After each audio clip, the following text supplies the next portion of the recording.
guys, my name's Alana. Welcome back to my YouTube channel, Mental Health with Alana. If you're new here, please click the red subscribe button and give this video a thumbs up, as it really helped me out. Before I get started with the video, I wanted to remind you that I sell sensory boxes for your mental health. If you're interested in purchasing one, I ship nationally and internationally. To go to my website, you can go to www.careboxesbyalana.com, or you can look at my link tree, which is down below, and go through there and have a look at my stuff. I also have mental health resources on there and a few other things, as well as my store. So I'm just at home at the moment. I'm on home leave. If you've seen my latest videos, you know that I've been admitted into hospital for my mental health again. This video might be a bit all over the place. I'm sorry. I'm still having a really hard time holding conversations and thinking clearly. And I'm on a lot of medication, so that's been impacting my ability to think. But I thought I'd just do a little update.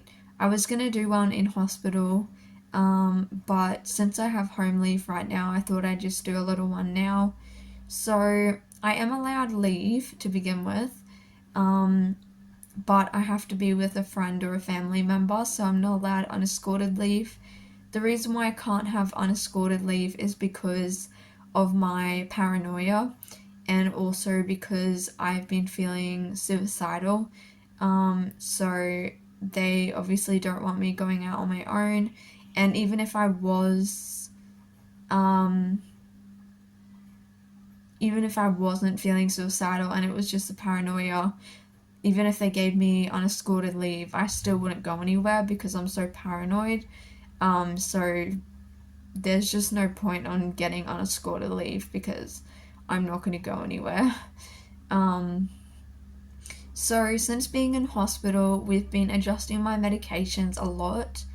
So I'm coming off olanzapine. I was on this for a few months, but it was giving me some side effects that were really bad and unmanageable. I think the olanzapine was helping to a degree, but I was still experiencing quite severe psychotic symptoms, so I'm not really sure. I think if I'd stayed on it longer, it would have built up my system longer. They could have increased the dose to a higher dose, and it probably would have worked, but it's just the symptoms that I was experiencing that I just couldn't deal with. So yeah, that's why I'm no longer taking it. Well, I am taking it, but we're tapering off it. So I was on 20 milligrams and now we're down to 10 milligrams, and then we'll go down to 5 and then we'll stop it completely. But my doctor just wants to do it slowly because she doesn't want to cause more psychotic symptoms.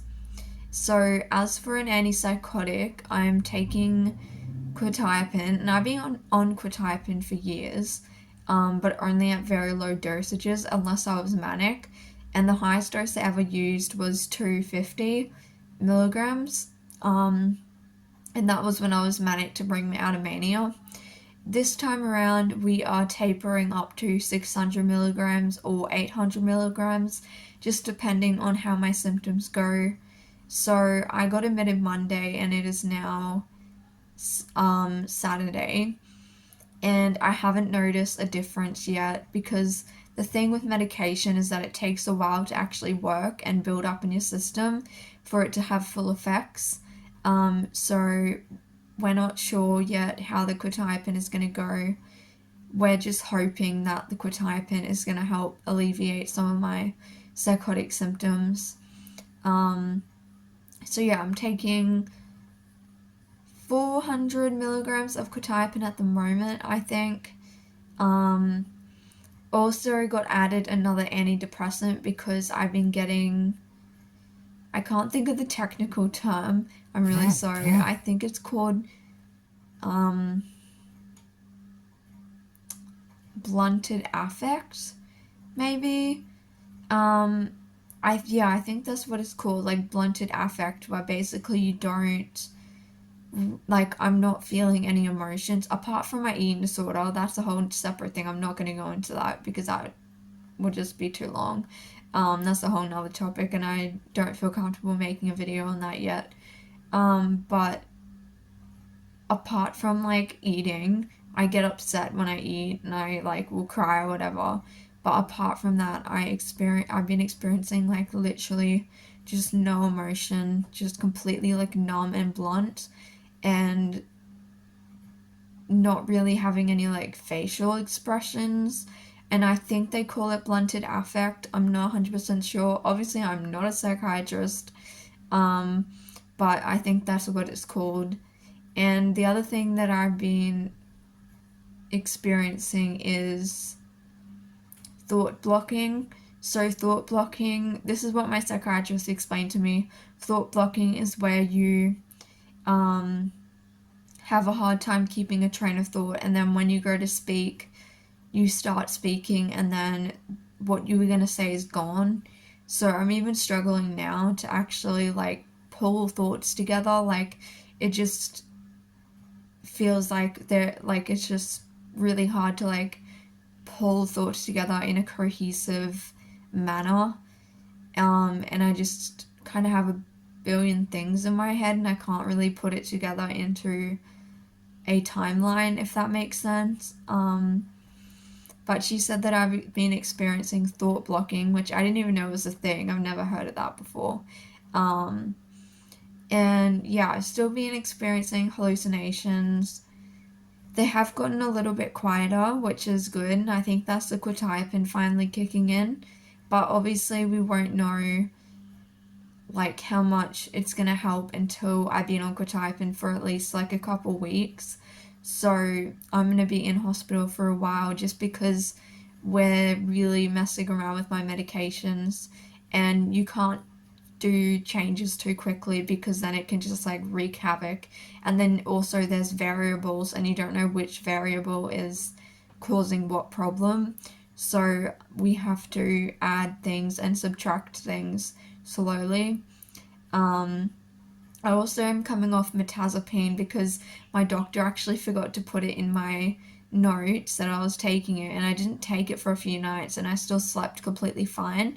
And I think that's because of the increase in quetiapine, and I also take diazepam twice a day. So I think because of that, and then the antidepressant, I got put on a new antidepressant. I already take venlafaxine, but I was put on another antidepressant to help with the blunted affect, and it also helps your sleep because I was not having good quality of sleep for the past few months, and that was really affecting me as well because obviously like when you're stressed or when you don't get sleep, hallucinations and psychotic symptoms can get worse.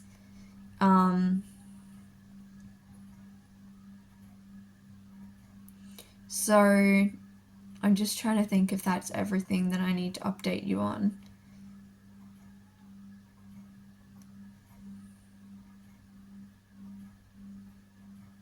See, even now I'm having a hard time thinking.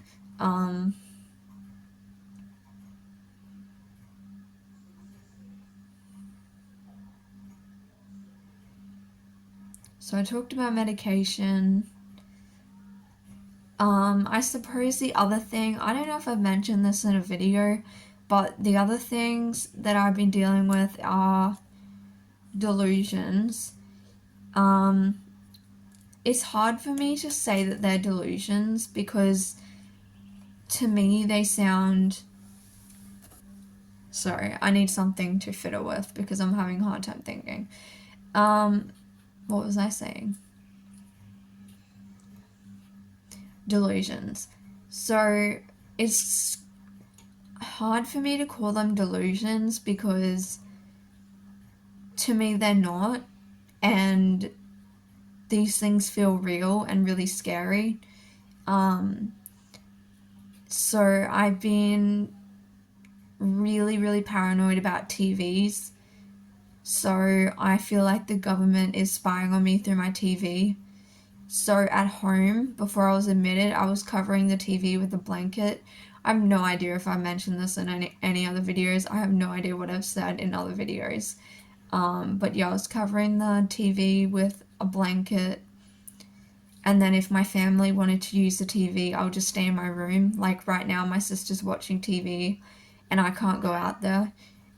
Oh my gosh, now my cat's meowing. Um, yeah, that's one of them. The other one is that I think my food is being poisoned. And I also believe my thoughts are causing events to happen and that people can read my mind. There's a name for that, but again, I can't remember. I'm not a doctor.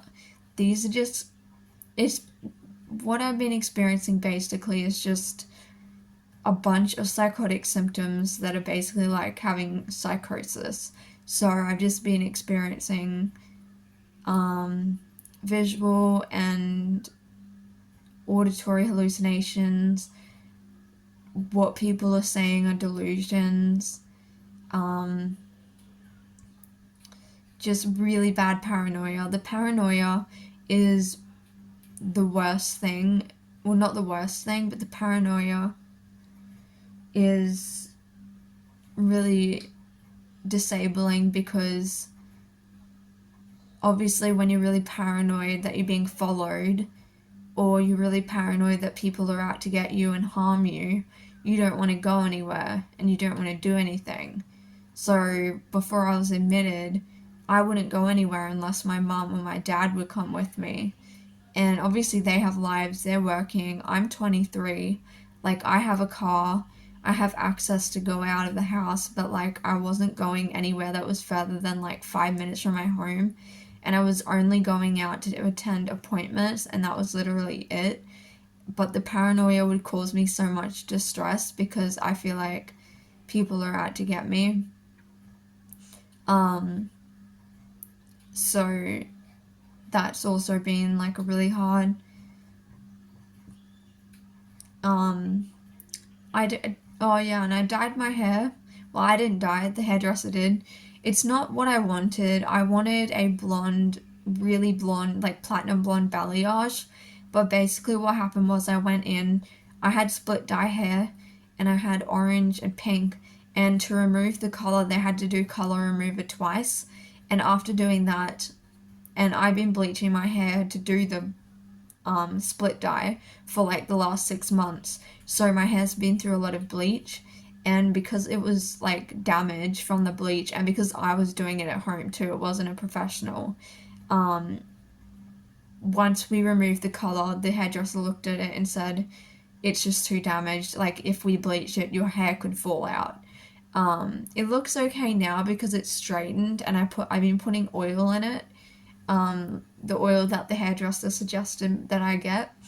And like once I wash my hair, I'm gonna be using like Olaplex and hair masks and everything. Like I'm gonna be going at it to try to like help it recover. But basically, I couldn't get the blonde balayage, so they just kind of did a root smudge where they blend a dark. My natural color is lighter than this, but they did a darker root color, and then they just kind of did this. I don't even know what this color is called. My hair naturally used to be like this color, but it went dark when I was like 19. I know this has nothing to do with the mental health update, but I'm just updating you on it anyway. Just because people are gonna notice my hair's different. But yeah, it turned out okay. We didn't know what it was gonna turn out like. But the hairdresser did a really good job, and I also got a little bit of a trim just to get rid of all the dead ends because my hair was really gross at the end.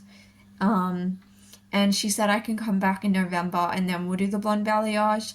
So this is just going to be like a temporary thing, and then if I need to come back and get it toned, I can just go back and they'll tone it again for me just to keep it looking like this. But yeah, anyway, so that's the other update about my hair. And I also got a bunch of new piercings, which I did a video on my other channel, that Grunge Girl. If you want to look at it, it's a piercing tour. So I got a lot of ear piercings. I'm thinking of getting the other side of my nose pierced as well, but I just don't have the money at the moment, so I might be doing that. I might get a few other piercings as well, just to do this ear up a bit. I have a nipple piercing, but I only have one. I don't know if I'm going to get another one. I'm just seeing how it goes, but there's some of my plans for the future. Again, I don't know how long I'm going to be in hospital for. My psychiatrist said 6 weeks. So today it is Saturday, so by Monday it'll be a week. And we've literally only just started to like change meds. And I'm still just not in a place to be discharged. It's only been a week. Like, it takes way longer than a week to treat psychosis and stuff. Especially with me, I'm very treatment resistant, so all the antipsychotics that I've tried haven't worked. So quetiapine is, we're hoping the quetiapine helps, because if quetiapine doesn't help, the only other option is clozapine. And if you know anything about clozapine is an extremely strong drug. It's a gold standard of antipsychotics in the mental health field, but it has a lot of side effects, and you have to get weekly blood tests. And I already get blood tests like every 2 weeks, and I'm just sick of getting that.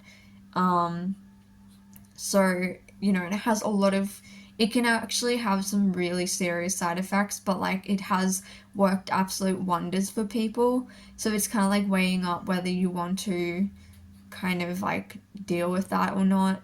But I really don't want to try clozapine, and if I did want to try it, I'd have to go into the public hospital, because private psychiatrists can't prescribe it because it's such a strong drug, and I just really don't want to go on it. So I'm hoping, fingers crossed, that the quetiapine will work, um, and that titrating it up to like 800 milligrams will help, and that my symptoms will either go away completely or at least become more manageable.